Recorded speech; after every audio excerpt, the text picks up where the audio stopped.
In today's show, we're going to be talking about presets and whether or not you should be using them in Lightroom Classic.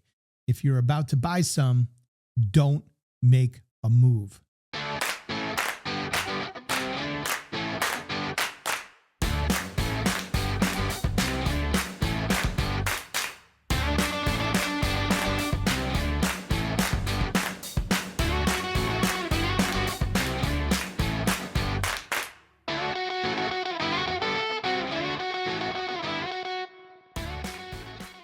Hey everyone, welcome into Magnolia Photography SC. I'm Jeff House, a wildlife photographer in Charleston, South Carolina.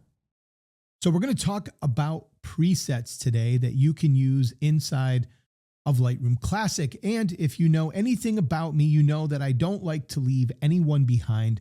I always like to make sure that we're all on the same page so everyone knows what we're talking about as we move forward. So if you are new to the world of photo editing and you don't know what presets are, maybe you've never heard of this term or have no idea what I'm talking about, all a preset is something that you can purchase online. You upload it into Lightroom Classic, and instead of making manual adjustments to edit your photo using the sliders and all the tools inside of Lightroom, it's designed to just simply click on the preset and it will apply an edit to your photos. Now, every preset will provide you with a different look and feel. And of course, you would just apply the preset that interests you most and gets to the look and feel that you like. So that's all we're talking about when we're talking about presets. But obviously, we're talking about presets today for a reason. And I'm serious. If you're looking at buying presets right now, do not pull the trigger on that purchase until you watch this video, because we have some information today that just may change your mind, or at least if you make that purchase, I want you to go into it being educated and having the appropriate expectations. The problem that I have with presets is that they are typically marketed as a one-click solution. Hey, buy our presets. Click on it. You're going to be done. Your photo's going to look like this. And they're going to show you a bunch of photos with their presets. And the photos are going to be beautiful. Colors are going to be rich. And I'm telling you, you're going to get sucked in. You're going to get sucked in and you're going to be like, holy hell, I need to buy these presets today. You're running for your wallet. You're grabbing your credit card, right? You're getting set. You're going to put these into your Lightroom Classic app, and then you're going to open up some photos and you're going to click on it and you're going to go, what just happened here? This doesn't look like the photos I just saw in your marketing materials. And it won't. It won't. That is the sad thing here. It's not a one-click solution. So I caution you to buy presets from anyone who is marketing their presets as just a one-click solution. It's just going to be one and done. Or the fact that that's going to be the case is, you know, the wording of how they market things, it's going to kind of be hidden or just kind of thrown in there like, you know, a small disclaimer in the fine writing, right? The real small writing at the bottom. So just be really, really careful about who you're buying presets from, because quite honestly, presets can be cheap, right? I've seen people sell presets for less than $10 online, and I've seen presets go up several $100s. So, I mean, you know, it's your money and you can do what you want to do. Personally, I would never spend that much money on presets. Now, when I first got into photography 13 years ago, I bought presets. You know, I didn't know any better. I didn't know any different, but you learn over time. So I'm hoping that, you know, my mistakes, I'm hoping you can benefit from them. And you're going to be happy with me. Well, you should be happy with me because I went out and bought some presets specifically for this video. For months, I've been receiving advertisements in my Facebook feed, my Instagram feed, wildlife presets, right? Because they know I'm a wildlife channel. So I'm going to be marketed to. And perhaps you are too if you're online and have a social profile, right? But we're going to talk about those because I bought them for this video. I want you guys to be able to see firsthand how presets work and whether or not they actually provide any benefit to you. Now, I'm not saying that everyone out there selling presets is a scammer or they're, trying to do something underhanded or, whatever. I'm not saying anything bad about that. I'm not even saying all presets are bad. I think presets can be decent in some situations, but I think you have to go in with appropriate expectations of understanding it's not a one-click solution. If anything, you need to view it as a starting point. But like I said, some presets are much better than others, and some are going to provide you with a much better starting point than a lot of other presets out there. Let's talk about why presets, in theory, make it so difficult to buy, right? Why do they not really make sense for a lot of photos that you might be editing? First of all, the person who is creating those presets, right? What are they capturing? We're doing birds today, right? We're talking about birds. I'm going to show you presets from that I bought that are meant for wildlife and bird photography mostly. But what camera is this photographer? Are there photographers? However many photographers there are, whatever it may be, what cameras and lenses are they using? Because we know that every camera manufacturer, right, has a camera and a lens, and what lens or lenses are they using to capture these birds? Because every lens will render colors differently and render contrasts differently. And one lens working with this camera, you'll get a slightly different result than a lens on another camera by that manufacturer. There's lots of things that go into the camera and the lens combination and the manufacturer of those and what their color science is and the science and the R&D behind their products, right? There's a lot that goes into that. Sony cameras are going to produce a different color than a Canon camera, which is going to produce a different color than a Nikon, which is going to produce a different color than a Hasselblad, right? These are all things that will impact how a photo looks out of camera and what's needed to edit it inside of your editing software. It's going to be completely different. What kind of camera are they using? Is it a DSLR? Is it a mirrorless camera, a modern day mirrorless camera? A camera that's 5 years old? Is it a medium format camera? These things all matter. The equipment plays into how the image looks coming out of camera. Of course, there's other things like lighting and atmospheric conditions, things we talk about on this channel all the time. Just because someone went out and took a photo, right? This guy that I bought these presets from to show you guys in this video, when I take you to the website in a second to show you the birds, they're all tropical birds. It looks like this guy's in like Peru or somewhere in, somewhere else in the Caribbean. I don't know where he's from, right? But you can tell it's extremely, extremely tropical based on the birds that he has. So is that going to be different compared to someone who's in, Minnesota in the United States? Of course it is. Right? The lighting, obviously we know the lighting, no matter where you're taking pictures, even if you're in the same town, the lighting's always going to be different hour to hour, day to day, whatever. So that's always a hard reason why it's hard to, replicate a certain photo, is because we're never dealing with the same lighting conditions. We talk about atmospheric conditions, fog, haze, all those different things that go on. Well, if you're living in somewhere where there's high humidity, you're going to have completely different atmospheric conditions compared to living somewhere where there's barely any humidity. Right? That changes the haze in the air. So all of these things, while they might seem obvious or they might seem simple, these impact how your photo looks coming out of camera, and it affects the needs of the photo when it comes to editing it in Lightroom Classic. But we're not done there. It doesn't end there. The good times don't end there. One thing that I never, ever see with anyone marketing their presets is the file format that you need to be shooting in. We talk a lot about this on this channel as well. Are you using the RAW file format or are you using JPEG? Because I can tell you right now, if you're shooting JPEG, don't bother with presets. JPEG is being processed in your camera when it comes out. It's adding saturation, it's adding sharpness. All these things that are being processed in camera are going to come out. Your preset is really meant to work with the RAW file format. It's not meant to work with JPEG, and it rarely works well. That's the only nice way I can put it when it comes to JPEG. It really won't work well with JPEGs because of that extra processing it's going through.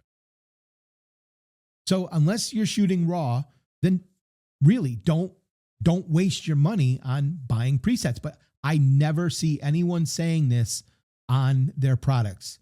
These presets are meant to be processed with RAW files, RAW images. Never see that. If you've seen it, let me know in the comments. Would love to see it. Would love to know who's doing that, because I think that would be a great thing for people to understand as they're buying presets. So for those reasons, this is what makes presets so difficult.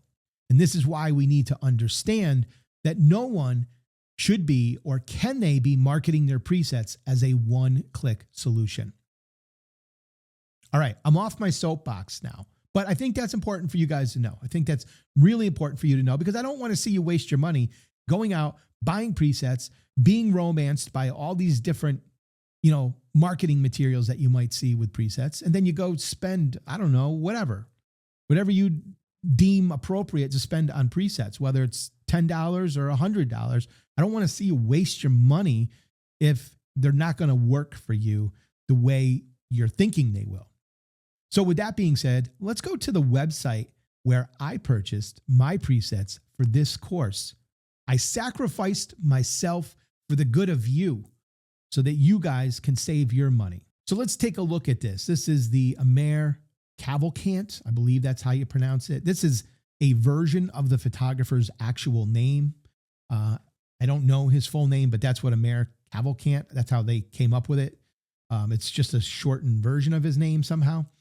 But this is basically what I was seeing on my social media feeds, right? This is the advertisements, these presets that actually work. Bird tones, Lightroom presets, 20 presets with 1 hour of recorded classes.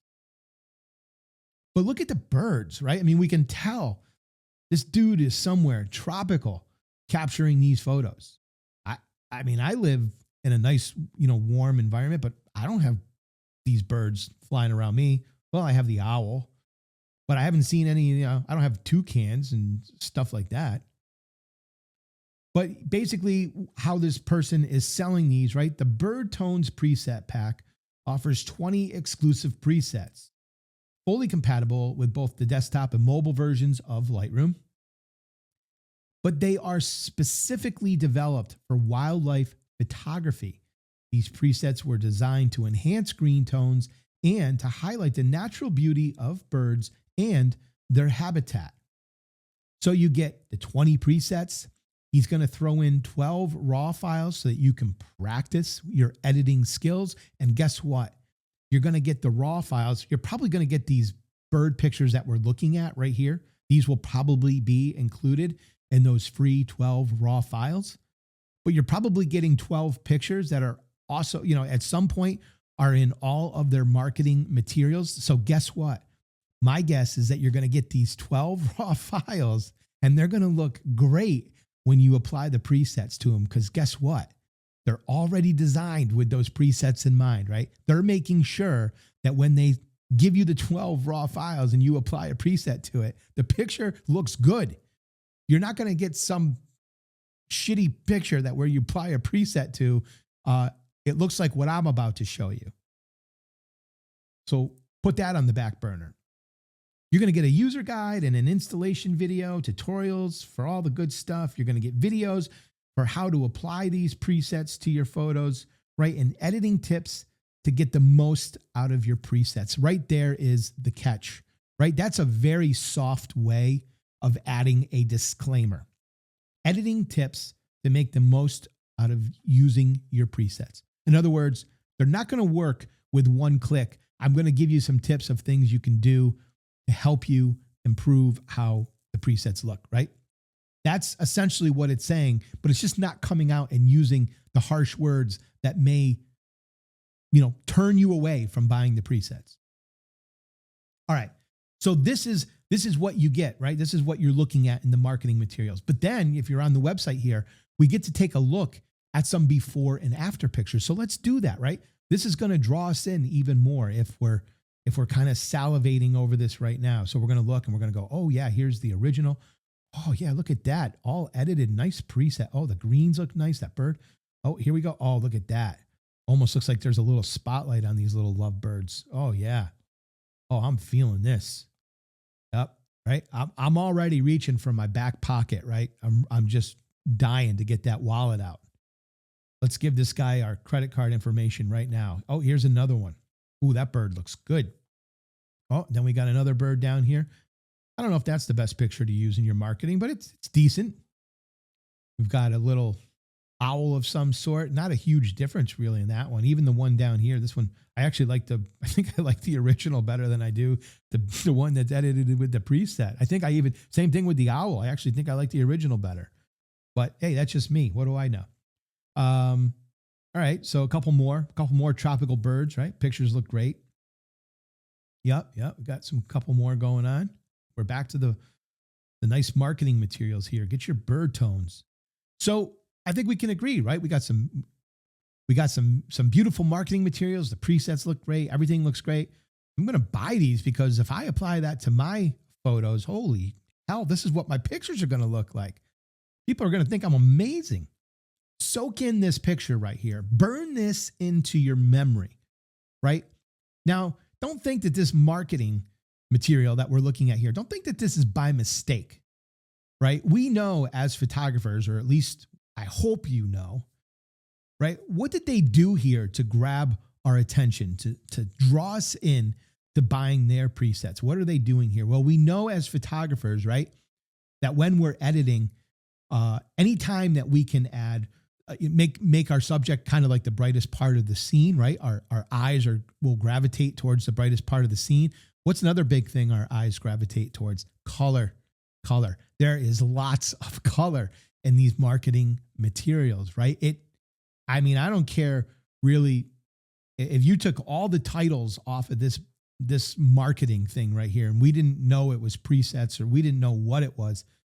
I'm interested because I'm looking at this and I'm going, oh man, look at how beautiful that is, right? It's gorgeous. It's eye-catching. There's no doubt about it. So I'm drawn in without even knowing what the product is. If we were to take all the wording off of it, but now you're like, oh, these are presets that I can add in Lightroom. I can just add this to my photos and this is what they're going to look like. Well, in theory, right? That's how they're being sold. But there is that little disclaimer. I do have some editing tips to make the most out of using your presets. So in other words, hey, don't fall for my bullshit, right? Your pictures aren't going to look like this. You still got some work to do, buddy. All right, let's go to Lightroom. All joking aside now, because I have selected 5 photos. I've selected a blue heron. I've selected an osprey, a brown pelican, a red cardinal, and a barred owl. Okay, these are going to be our test subjects, and we are going to go through and take a look at how these presets will look on our photos, right? Because the big thing with presets, and this is, we're putting the cart a little bit before the horse here, because I'm going to show you how you can make your own preset.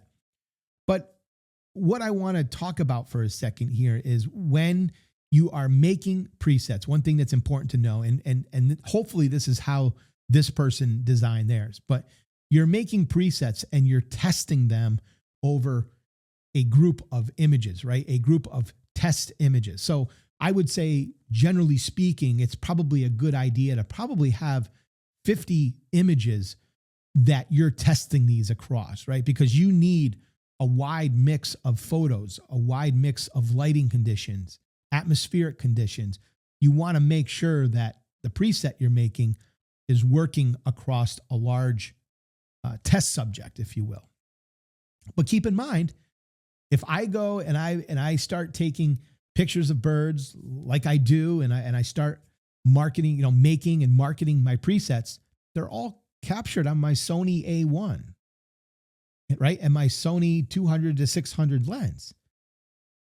That's going to produce something very different than the camera you're using, even if you're using the same camera and the same lens. It's going to produce very different results. Let's take a look at the presets so that we can get a good feel for how my photos will look using this guy's presets. Now, I hope you remembered what those photos look like that we were just looking at. You better have burned them into your mind because you are about to see some magic happen. Okay, so we're going to start with the Great Blue Heron. And essentially what we have is we have 20 presets, and how it's set up is that there really are 10 presets, but there's a version 1 and a version 2. So we will simply just go through these presets and see if we find anything we like. Now, again, here is the raw file right out of my camera. I want to stress that all of these 5 pictures that we're looking at here, all that's been done are 2 things. One, each photo has been run through the noise reduction software, DxO8, right? The Pure Raw 4. So it's been run through the DxO noise reduction and sharpening. And then I cropped the photos. No color, no nothing has been added to these images. So this is the raw file out of the camera, just with some noise reduction and cropping, of course. Okay, so we know that we're starting here with the raw file. This is how it looks out of camera. This is something to work with, right? This gives us something pretty good to work with. We got some pretty good colors here going on. We could get to an end result here pretty easily and pretty quickly. But let's see if we can do it faster and better with our bird tone presets that are sure to wow us. Let's look at bush tones. Bush tones 1. Not very good, right? I don't know what happened to our colors. Everything just went really muted. Bush tones 2, well, it got a little brighter, but color's still muted. Dark tones. Wow, I don't know what's happening there. Dark tones 2, a little better, but still not in love with it. Forest tones 1 and 2. I think so far right now, right off the rip, I'm seeing very quickly that the second version is better than the first version. And I do think on the website somewhere when I was looking at these presets, it did say that a lot of the presets have been updated to fit more lighting situations or something along that line. But I think we can see already, right, the first 3. The first ones tend to be much darker and colors seem to be a little bit different. So the second version of these presets seem to be brighter with some better color tones. Green tones, again, darker. This is kind of weird. It looks really bright in the left-hand corner. Bird, super dark. That's a little odd. Yep. See, this one got brighter too, right? Not as dark, but still not loving it. Moody 1, Moody 2, not loving either of those. It's a little brighter, but very muted colors. Strong tones 1 and 2. Again, it's brighter, but not loving the starting point. Topaz 1 and 2. I don't care for that. It's a very cool looking image. And I don't mean cool like good, not like cool good. It's cool like it's really blue. I don't think typically want that in your wildlife photos because most of the time we're talking about warmer things, but I suppose there's cases where some blue, if you're in the winter, could work. But yeah, not really liking the topaz. Tropical 1, tropical 2.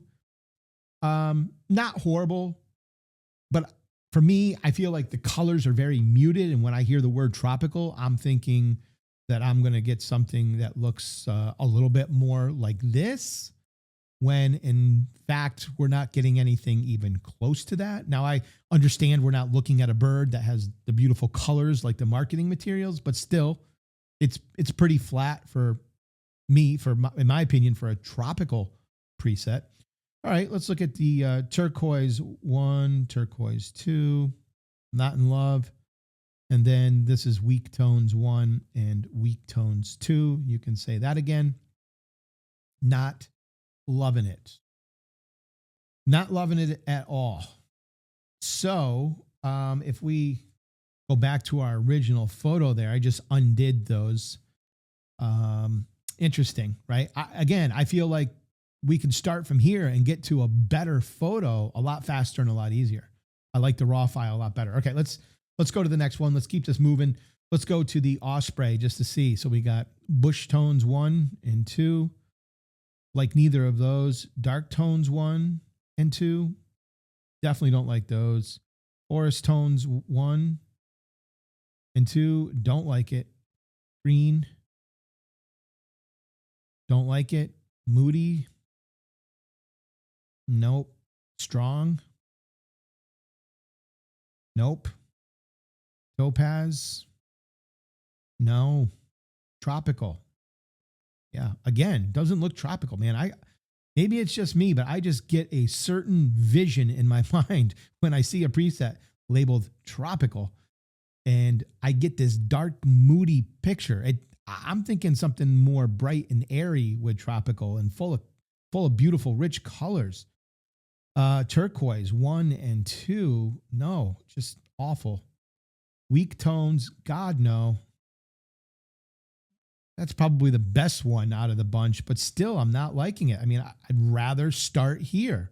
I find that this is a much better starting point. Let's go to the Pelican. So we're in the bush tones. No. Man, so many of these are just, the colors are too muted. And I don't like already like what those were doing. Whoa, what happened to the sky?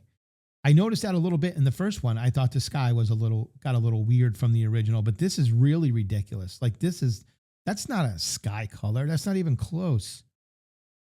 These are just forest. I mean, I'm just going down these. I mean, that's not horrendous, but I still don't like the sky in the background. So we'd have to do some work there to fix that.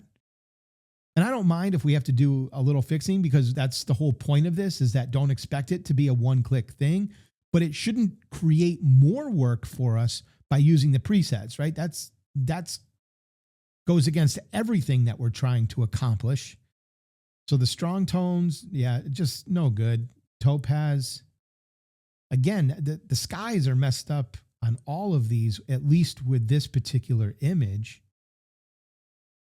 And I am just, yeah, oh my God, that's horrible. Like, it's like navy blue sky. Not good. Not good. I don't like any of them on the Pelican here.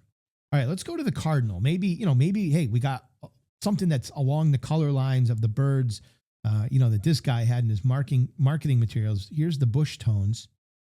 Not impressed. The dark tones, yeah, not impressed.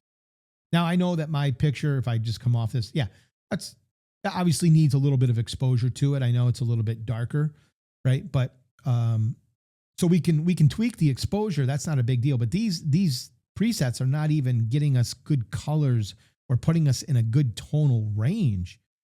Let's look at the forest tones. That almost looks too overdone as far as the red is concerned. I mean, he almost looks like he's lighting in the front there. It's a little, yeah, see that the second one, right? The updated one really kind of toned down that. It's still bright red, but not nearly as bad as the first one. That first one is a little overdone. Yeah, not liking the green tones, the moody tones 1 and 2. Not really liking it. The strong tones again, yeah, the birds almost disappearing into the shadows. The topaz, no, that looks harsh. Not liking it. Tropical, this is killing me. We got a red bird. This should be brighter. This should be lighter. This should be more airy feeling. This is moody as hell. Tropical 2, we know the Tropical 2 gets better, or we know the second version of these presets seem to be getting better. That seems pretty apparent. Seems to be a little bit of a pattern there, but I'm still not thrilled with the Tropical 2. The turquoise one, I'm I don't get it. This is the week one and week two. Week two is probably the best, right? I think it gives us the best starting point. But if I take that off and we just go back to the original raw file, I'm once again thinking this is a better starting point for us. This makes the most sense to start our image from here. All right, let's take a look at the last one. Let's just take a look at the owl. See if we can find some kind of photo here where these are working. Don't like it. That's all right. I still don't like, there just seems to always be like a color cast or a color tone that I'm not really feeling in these. These are the dark tones. It's a little too moody. Forest tones. I mean, yeah, we could definitely, I feel like there's a couple more in here early on that would give us a starting point. We could work with them, but I still think that when we're all said and done looking at these and we go back to the original raw file, I still feel like we're going to find that we get a better starting point with the image right out of camera as opposed to adding these presets. I do think that we can use these presets and we can get to a beautiful looking image that we like. I just think that we're going to be working harder to do that. I'm just not liking these. The topaz, tropical, this is going to be dark and moody, I'm sure, because tropical 2. I mean, I feel like tropical 2 is probably the best, but I do feel like it looks pretty similar to a lot of some of the other second versions of a lot of these presets. So I don't know how much difference there really is between these presets.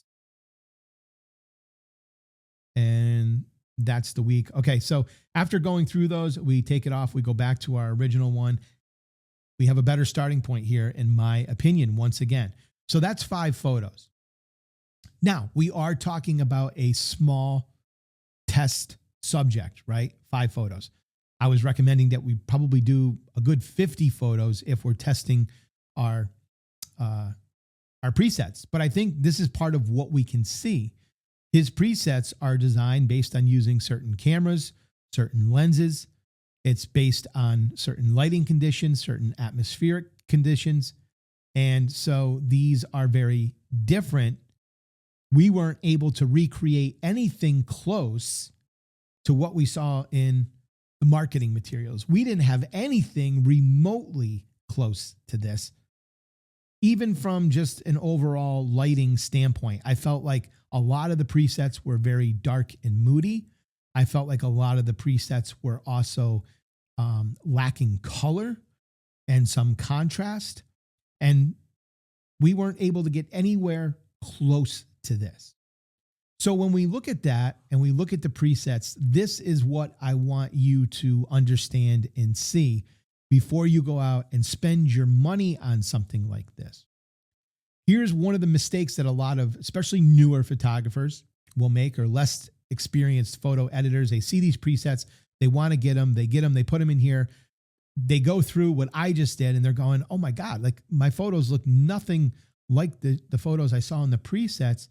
So now what do? You probably either abandon it and you've wasted your money, or you're trying to fix it, but you really don't know what you're doing. So here's my recommendation for anyone getting into photo editing, anyone looking to get into presets. If you're going to get into presets, you need to know what you're doing with editing to begin with.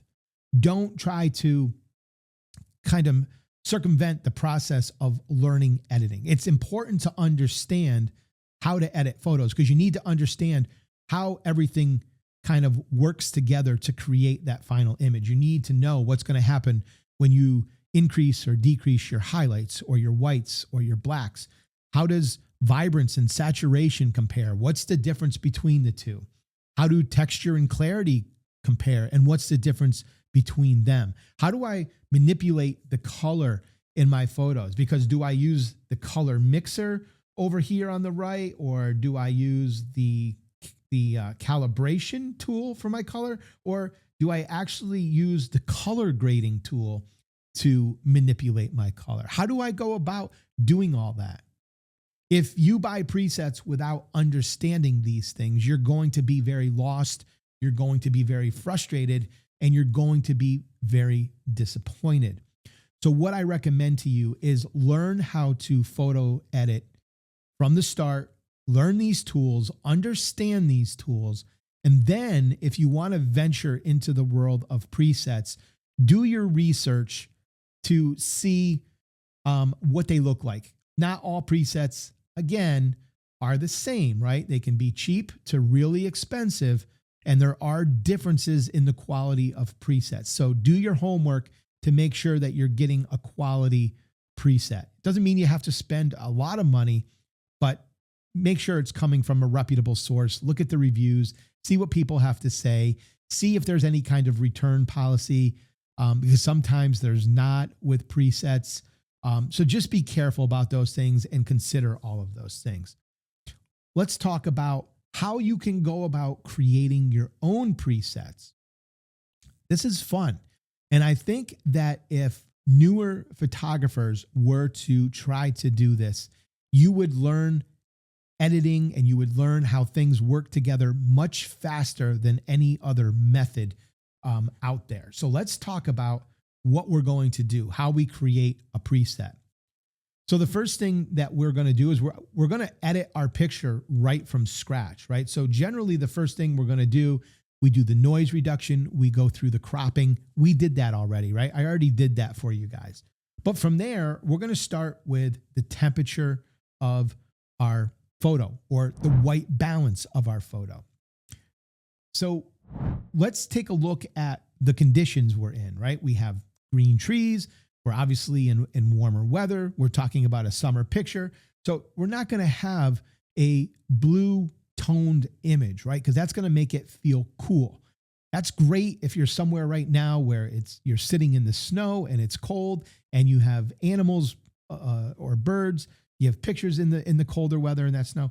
Yeah, a cooler feeling image may be much more appropriate for that type of image. But for this, we're going to want to look at a white balance that has a little bit more warmth to it. So we could either come over here and choose a pre-made one. I don't really like to do that. I like to just use the slider and kind of get it to where I like it. And right around there is pretty good. Now, the one thing that I should also note before we kind of go any further is when it comes to cropping and white balance, I don't even think you can save those options. You might be able to save the white balance, but not the cropping when you're making a preset. But you really, with white balance, keep in mind that one picture to another, the white balance can vary greatly. So what looks good here, you could put it on another one and all of a sudden it's going to look super yellow. So typically I don't save white balance when I'm making a preset because that is very photo by photo, case by case type of basis. But we edit our white balance here, and I'll show you how you can choose what you save in a second to the preset. So we do that, maybe bump up the exposure just a little bit here. And that's good. We could add a little contrast in. That's pretty good there. Then we can go through our highlights and our shadows and see where we want it to fall out. So we'll put it there. And I'm going to bump up the shadows a little bit to like 20. And then maybe bring up the whites a little bit to 15. And maybe I'll just bring down the blacks like to -2, something just very, very subtle. And then I'm going to add in a little texture and clarity. So the difference between texture and clarity is they are both adding a form of sharpening to the file, but texture is going to do so in a much subtler way. So I'm going to just bump it up to like maybe around 15. And then I'm going to do clarity, and I'm going to keep the clarity right around like 7. 6 or 7 is usually pretty decent. So clarity, if you start bumping that up, your photo can start to look real sharp, real quick. And it just starts to, lose realism. So be very cautious with texture and clarity. Use texture a little bit more than you would clarity. Vibrance and saturation are going to work very similar to that, right? Vibrance and saturation, when you add those, are going to boost the colors in your photo. Saturation does it more quickly and more harshly. And it's very easy to start making your colors look oversaturated and just kind of disgusting. So you got to use saturation very, very sparingly. As a matter of fact, I rarely touch saturation right here in the basic panel in Lightroom. I do everything with vibrance, and I'll usually have it about 30 to 40 to just make those colors pop. So we'll put it at 35 here. Then we can go down to our color mixer, and this is where we have three options. We can change the hue, the saturation, and the luminance of the different colors that we have, right? So I'd be first looking at the greens, because green is a pretty prevalent color here. And there's really not many other colors that we would have to look at other than maybe orange or yellow for the bird's beak. But keep in mind that most green has yellow in it. So you may want to be very cautious about how you're changing those two colors and how they work with each other. All right, so the first one is hue. So what we want to know about hue is going to change the tone of the color we're working on. So we can take our green, and if we go to the left with the hue, you can see everything becomes like more earth tone green, more olivish in color. And if we go to the right, you can see that it becomes a much brighter green, right?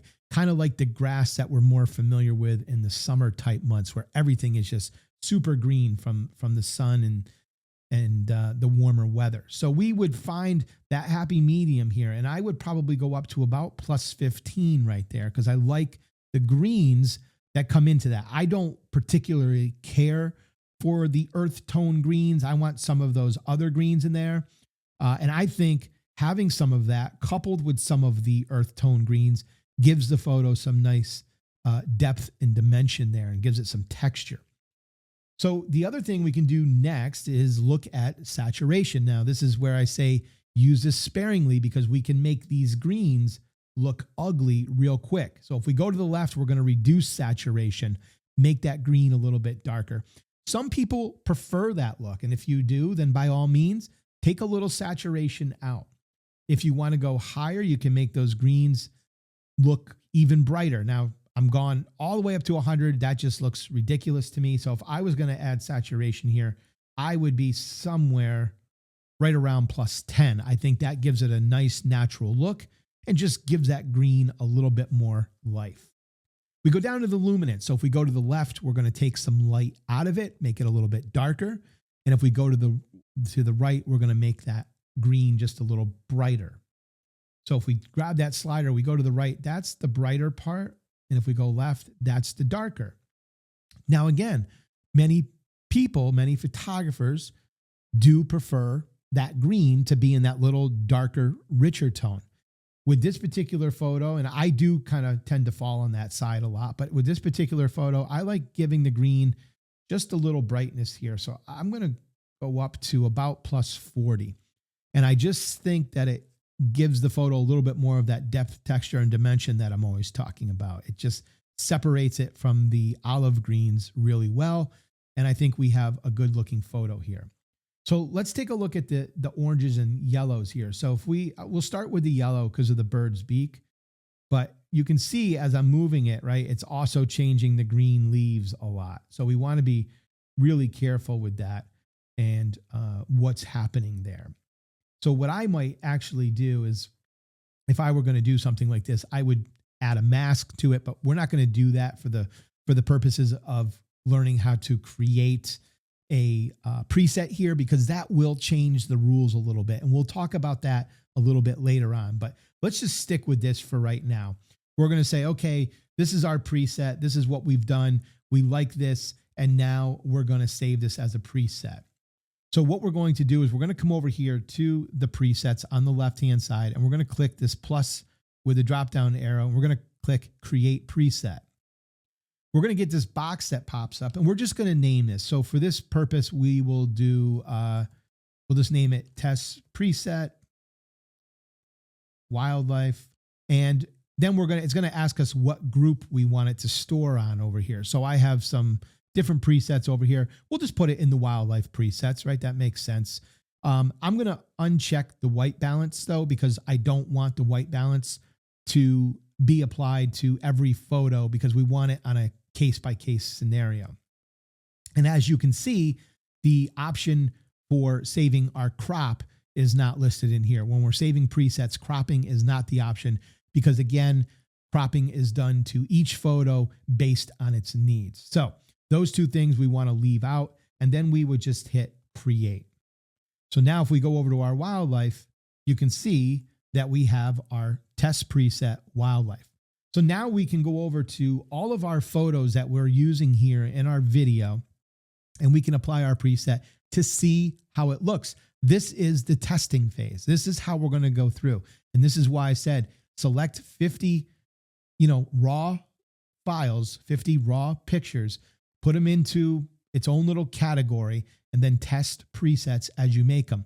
And then figure out, hey, does it look good on this one? It does. Does it look good on this one? It doesn't. What seems to be the problem? Just make a note of it. Go to the next one. Yeah, it doesn't look good again. It seems to have the same problem. Figure out where the preset may be lacking a little bit and then tweak it. Try it again over the photos. Keep doing this process, right? Kind of a rinse and repeat until you get something that looks pretty consistent over the 50 images. Again, it doesn't mean that you're going to be able to do a one-click solution for 50 different photos and everything's going to be perfect. You're probably going to have to make some tweaks. We're just trying to get the preset to the best possible state that we can to limit what we have to do later on. So let's add this preset to our heron. And right now you can see, for me anyway, this is a little bright, right? So I'm going to come over here and I would say, okay, well, if I did apply this preset to the heron, I would just bump down the exposure a little bit. But other than that, I'm happy with how this preset looks on this photo. So that's pretty good. So just a slight tweak in exposure. The only other thing I may do is perhaps come down to the color mixer and maybe mess around with the blues a little bit, right? Maybe try to get a little bit more richness from working on the color mixer to get more out of those blues. Now, I wouldn't touch the hue because I don't want to change the blue color that comes naturally from the feathers of the blue heron. I want to keep those as captured because that's how they looked in real life. But I might add just a little saturation to them, right? So if we went down, maybe just add a little saturation. And I think I would actually add a little brightness to them too. And I think that looks really good. So those are the tweaks that I would make using that preset to the blue heron. But you can see we got there much faster and much easier. And we started from a much better place than we did with these other presets. Let's go to the Osprey and let's try our preset here. And that's one click. That looks pretty good. Again, maybe just touch the exposure a little bit, knock it down a little bit. And I bring it down to -30. I like that. I think that looks great. I think the greens look great in the background. They look real, but they're a nice color green. And the Osprey looks great. So the preset, just with one click and a little touch to exposure, got us to where we wanted to be, right? So it looks great. Let's try the brown pelican here. Let's click on the preset. Okay, so clearly this is a little overexposed. So we're going to need to adjust that exposure down a little bit. So what we can see right now is we're seeing a pattern with this preset, right? We started on the owl. That owl was captured very early in the morning. So it was a darker exposure out of camera compared to the blue heron. The pelican, you can see both of those were taken during brighter parts of the day. So what could we do here to our preset? Because we keep knocking down the exposure. Well, I might knock down this exposure a little bit.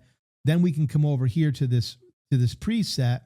Okay, so now we're going to update our current settings. Again, we're good. We update, and then we have our new settings. Now, with this particular one, I might also tweak the highlights a little bit because the white on that fur is getting a little too bright for me. So I'll bring that down, and then I'll take the whites and go up a little bit. So the reason I like to do that is because the whites were too bright based on the sun and partly due to exposure, because we're trying to balance the white part of the pelican with the brown feathers of the pelican. So if I bring down the highlights, it's going to make the white part of the head less hot, right? It's going to bring back more detail. But then we can add some white back into that white fur to restore some of the white. But it does so, again, in a more gentle way than using the exposure or using the highlight slider. So it's just a little easier way to do that.